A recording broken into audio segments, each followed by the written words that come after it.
पवन तनय संकट हरण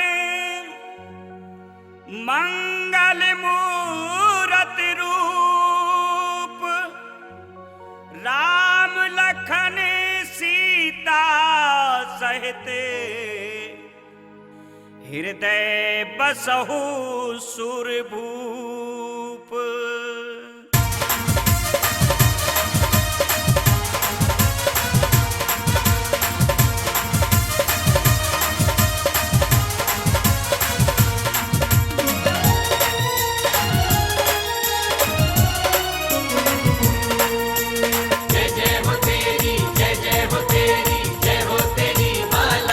बालाजी तेरी हो रही है जग में जय जयकार। बालाजी तेरी हो रही है जग में जय जयकार।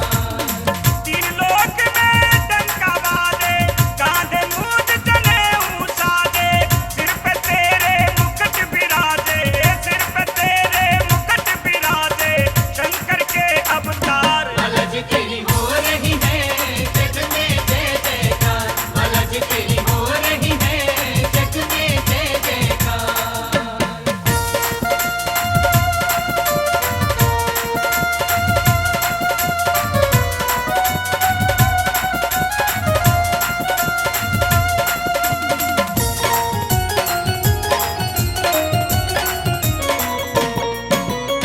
बाल अवस्था खेल खेल में सूरजमुख में दबा लिया।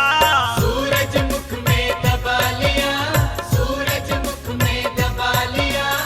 संत जनों के काज संवारे दुष्टों का संहार किया। दुष्टों का संहार किया। दुष्टों का संहार किया।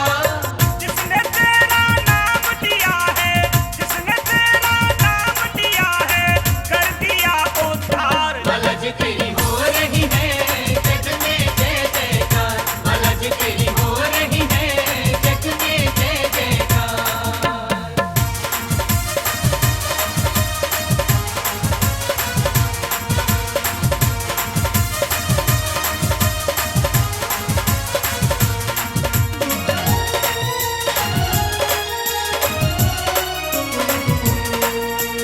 जय जय हो तेरी जय हो तेरी जय हो तेरी बाला। मेदिनीपुर में धाम तुम्हारा लगता है बड़ा प्यारा। लगता है बड़ा प्यारा। लगता है बड़ा प्यारा। भूत पिशाच निकट नहीं आवे द्वार है सबसे न्यारा। द्वार है सबसे न्यारा। द्वार है सबसे न्यारा। आगे आगे घरों पीछे आगे आगे घरों पीछे प्रेत राज सरकार। बालाजी तेरी हो रही है जग में जय जयकार। बालाजी तेरी हो रही है जग में जय जयकार।